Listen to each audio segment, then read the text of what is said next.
President Biden's campaign launched a seven-figure ad buy in Arizona focused on abortion rights. The battleground state is grappling with the fallout of the state's Supreme Court upholding a near total ban. In the ad, the president criticizes former President Donald Trump's abortion stance. CBS News senior White House correspondent Weijia Jiang joins us now from the White House. Weijia, this is an indicator perhaps of how this White House and the Biden campaign are laser focused on abortion rights, especially in the wake of Arizona.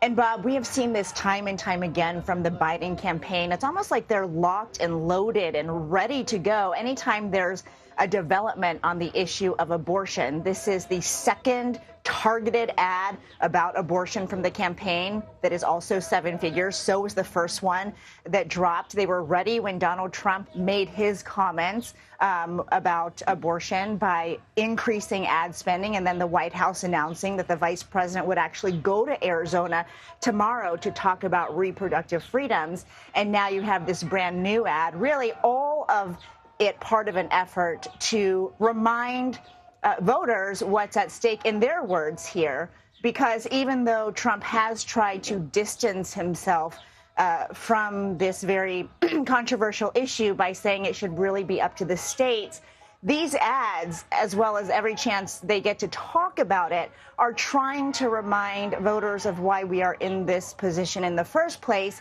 which is because, of course, the reversal of Roe v. Wade. And Trump continues to take ownership of that and talks about how proud he is for his part in making that happen, which, of course, is because he appointed three conservative justices to the Supreme Court that ultimately made that ruling. For those of you who haven't seen it, let's take a quick listen to the ad. The question is, if Donald Trump gets back in power, what freedom will you lose next? Your body and your decisions belong to you, not the government, not Donald Trump.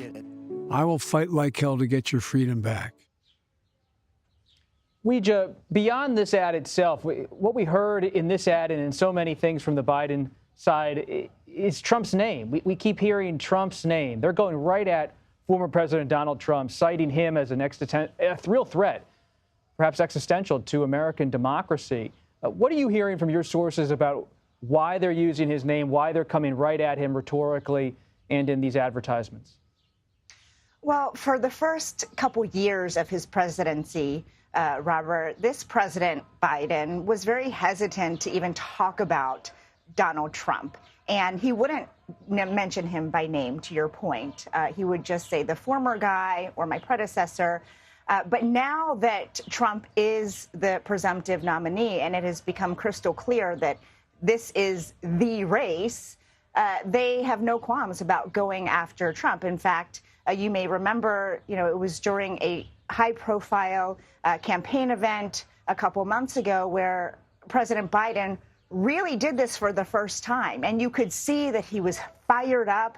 You could see that he wasn't holding back. And I think we should expect more of the same moving forward, because sources at the campaign have made very clear that they think once people start to realize that this is going to be the matchup and the ticket, and that voters start paying attention, because right now they might think that Trump is not actually going to be on the ballot for a variety of reasons. They believe once people really understand that it will be a much easier choice that will give Biden an edge, which is why they're trying to say Trump's name as much as possible. Weijia Jiang, as ever, thank you for your time and your reporting.